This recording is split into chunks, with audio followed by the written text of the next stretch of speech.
এয়ারপোর্টে নামার পরে মক্কায় যারা রওনা করেন, আপনারা দেখছেন রাস্তার উপরে এরকম একটা রেহাল আছে, বিশাল বড় রেহাল, দেখছেন নি? ওই রেহালের ভিতরে ঢুকলেই সে বাইতুল্লাহর সীমানায় ঢুকলো।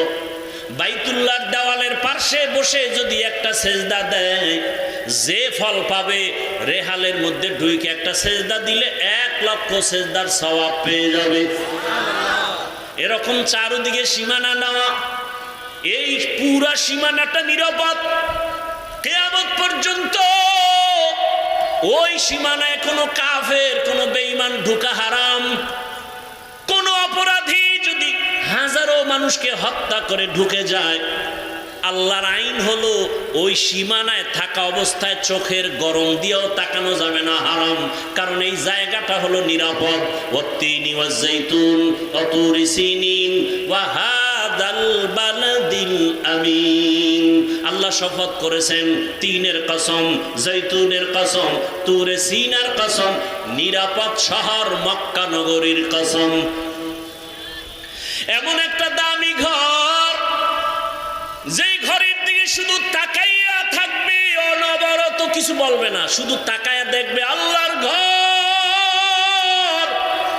আমল নামায় শুধু সওয়াব আর সওয়াব, কারণ অল টাইম হলো আল্লাহর রহমত ওখানে অবতীর্ণ হয়। আল্লাহ আমগো কেরানীগঞ্জে নাই, আমগো বরিশালে নাই, পূর্ব দিকে নাই, দক্ষিণে নাই, তাহলে পশ্চিমে কেন নামাজ আদায় করি? হ্যাঁ, পশ্চিমে কেন? কাবা হলো মুসলমানের ইমানের ওখানে নেটওয়ার্ক, ওখানে নেটওয়ার্কের মূল সেন্টার কাবা। আগের দিনে রেডিও সেন্টার চালাইতো না গ্রামে? কথা বললেন? আচ্ছা, রেডিওর খবর দিলে রেডিওটা যদি ঢাকার দিকে মুখ না করে তাহলে আওয়াজ হয় না, ঘুরায় যদি দেয় অন্যদিকে আওয়াজ নেই। বিষয় কি? সেন্টারের সাথে সম্পর্ক নাই। মুসলমানের ইমানের মূল সেন্টার কই? কাবা। আল্লাহর অল টাইম ওখানে আল্লাহর কুদরতের রহমত অবতীর্ণ হয়।